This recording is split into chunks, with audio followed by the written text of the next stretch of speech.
Hello, this is the Week 9 Psychology of Climate Change Part 2, Unit 4 Psychology of Climate Change mini lecture for Sci 333E at the University of Maine at Augusta. Now, last week we got a broad overview of the psychological perspectives, considerations, and research directions in the psychology of climate change. As we noted before, the APA report doesn't cover the full range of issues or considerations, but it is a good starting point for our field.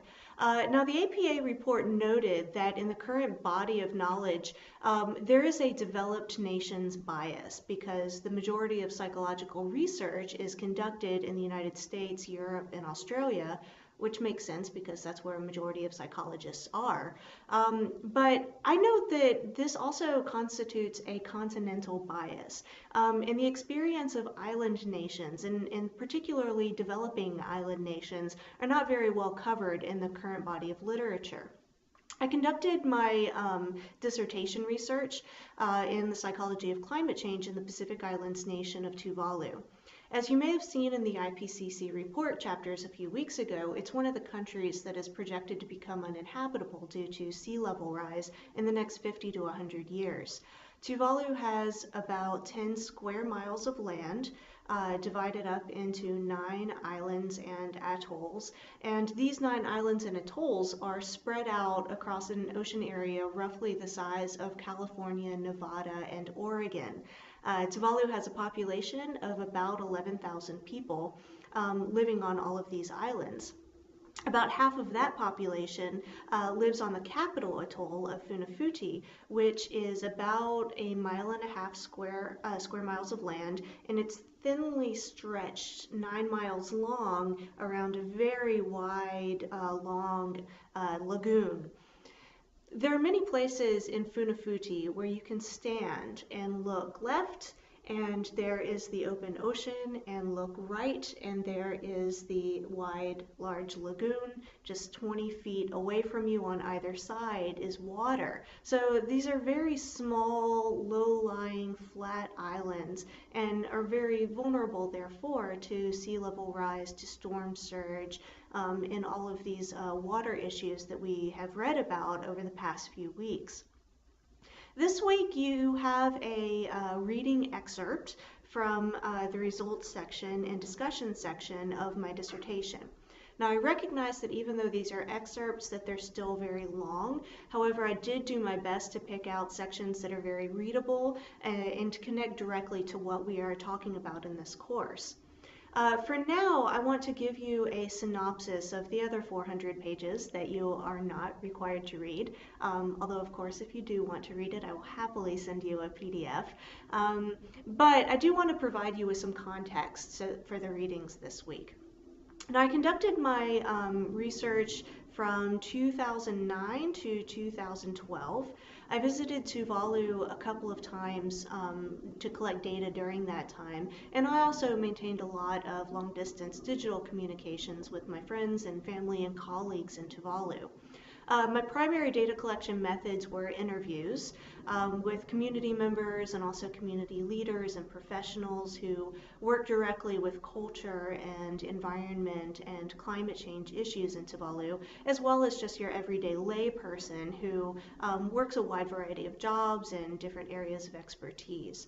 I also conducted a lot of participatory observation, attending community events and living in a Tuvaluan home.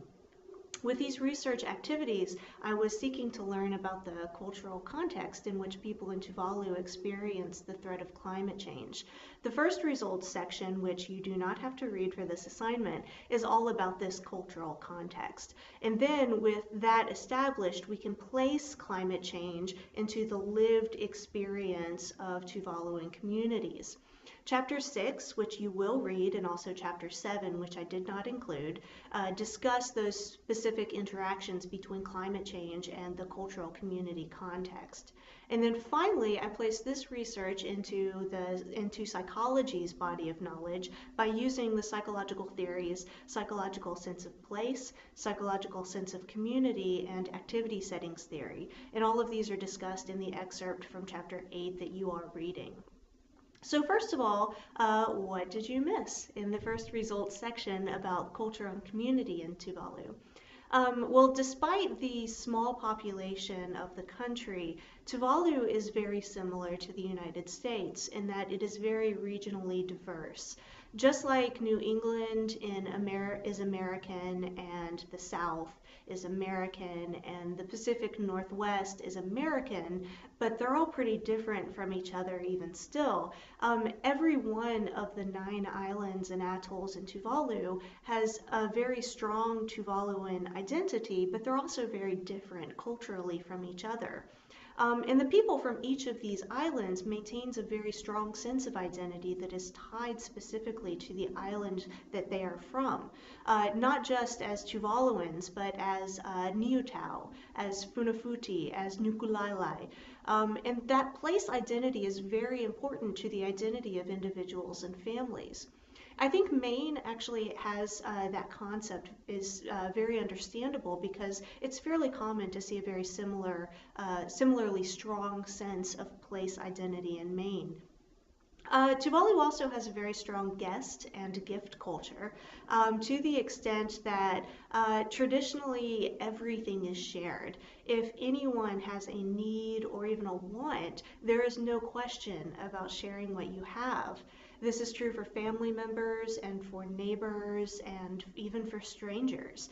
Taking care of others and having someone take care of you is a very strong norm that oftentimes if you go to an island that you don't have a family there, someone will adopt you and then they are your family forever. I had this experience actually, and even before I ever went to Tuvalu, I was sending out emails to community leaders and professionals that I had found online, asking if I could meet with them during my first visit to Tuvalu. And through email, I was adopted by a family. And I really think that it was largely because they felt sorry for me because I was going to be going on my own and I would be alone. I arrived at the airport and the customs agents already knew which family I belonged to. So there's a very strong sense of community care and sharing resources and protecting each other. All of this being said, Tuvaluan cultures, like all cultures, change and adapt as new generations are born and as they interact with other cultures, other countries, and with the global economy. Just like the United States is now very different than it was 100 years ago, Tuvalu is very different recently than it was in its past traditional culture, even though it is still very Tuvaluan, right? So the pathway is different. Tuvalu was colonized for about 100 years by the British Empire. It was grouped together with Kiribati, which is, they have a wholly different cultural and linguistic history. They're Micronesian, whereas Tuvalu is Polynesian. And Tuvalu achieved independence in 1978. It is a Commonwealth of the Crown, so like Canada, there's still ties to England. In the 1990s, when the internet was first happening, every country in the world was assigned a domain assignation. So for example, rather than ending with .com for a company or .edu for schools, websites in countries outside the United States will end in this domain assignation. So for example, we have .af for Afghanistan, or .eu for the European Union, .fr for France. Tuvalu got .tv. Seeing an opportunity for investment, a foreign company came in and cut a deal to lease this domain assignation for .tv to TV shows and TV stations. And the deal was for about $40 million over 10 years.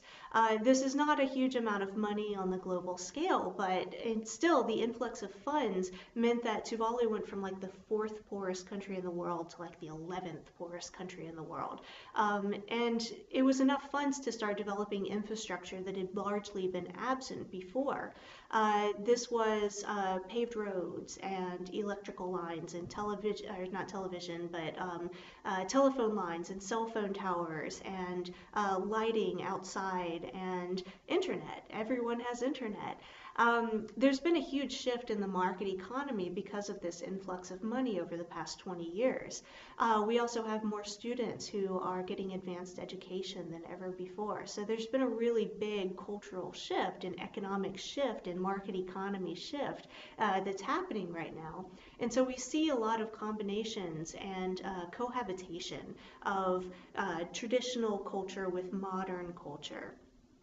In this context, we have the threat of climate change. And so while you're reading this chapter, you can kind of keep in mind how so many things are shifting, and climate change is just one of those ideas, one of those identities that Tuvalu has while they're in this current state of change and flux and evolution, which again, like all cultures and communities, are in this common state of change. So as you're reading these chapters, here are a few questions and issues that might come up. First of all, since I've been doing research in the Pacific Islands, I have come to realize that as part of my culture, American culture, we problem solve. I can't even tell you how many times I have had given a 15-minute lecture on the topic of climate change in Tuvalu, and someone will come up to me afterwards, oh my goodness, I have never even heard of Tuvalu before. I had no idea that climate change was threatening whole countries like this. Here's what they should do. And so again, we problem solve even in the absence of all of the information, even when we don't have very much information at all. So in this example, and again, this has happened many times, someone comes up to me recognizing I have 15 minutes of knowledge that you have given me, and yet here are some solutions that I have come up with. And so this is this idea that I have seen again and again as part of my cultural norms makes it very important for me to explicitly recommend that we have to recognize agency and the right of decision making for communities, for locations, for countries that deal with their local issues to themselves. They have to be able to make these decisions ultimately about themselves. You probably wouldn't trust even the smartest engineer coming in from China to tell you about how to blizzard-proof your town when this person has never experienced a Maine winter before. And similarly, climate change is a global phenomenon and everybody has to deal with it, but these locally based decisions about what to do have to go in with the priorities and resources and values and needs and understanding and all of these other psychological issues we've been talking about with climate change. They have to be made locally, because only then are we going to have truly positive, effective, sustainable changes and adaptations and decisions that are being made. Otherwise, anything that's just coming from the outside without the whole story is not going to address all of the needs or priorities, may not even be accepted or fully implemented. So agency and the right to decision making is very important within this global context of this issue of climate change.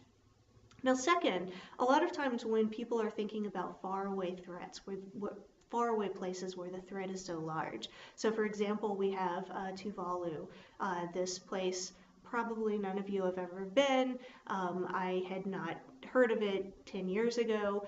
And so it's very far away, it's outside of our regular consciousness, but we have this huge threat. 50 to 100 years, the place is going to become uninhabitable. A lot of people will default to these questions. Why are they still living here? Or why aren't they devoting 100% of their time and energy and resources to solving climate change? And this is a fair question. It's very common, right? And I'll bring you back to the graphic novel that we read a couple of weeks ago, Climate Changed, with Philippe Squarzoni. And he made the point that you can't sustain panic for years. Yeah, you have to live your life. Tuvalu is a least developed state. The country as a whole is very poor. Individual people in the country are largely very poor, and they live with this knowledge and this understanding of climate change and the impact and the threat to their nation. It's not new. It's not something that they don't think about are not working on. This is part of their lives. But also, right now today, I have to go to work. and I have to feed my kids, and I have to stop by the grocery store and get gas for my moped and prepare for the big church event that's happening this weekend. All the things of life are still happening, and we have to live our lives right now every single day. We have to plan for the future, yes, but not to the detriment of our daily existence. And I know it can be a tough balance, but that's just the way that human experience is.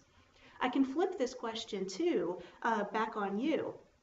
In order to stop the worst impacts of climate change globally on the long term, and I am talking like on a 200-year timeline, we have to reduce emissions in the United States by like 80%. So, knowing this, how many of you have done that?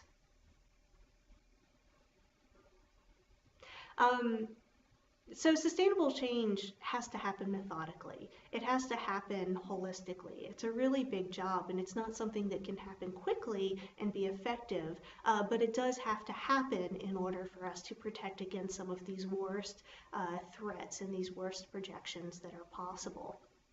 As always, let me know if you have any questions, and I do honestly hope that you enjoy the readings this week. I did try to write my dissertation so that it would be very accessible to basically anyone who wanted to learn about this topic. I'll be in Augusta many, if not all Fridays for the rest of the semester, starting on October 30th. So if you are in that neck of the woods and you would like to meet with me in person, please just send me an email so that we can schedule an appointment. And I look forward to hearing from you.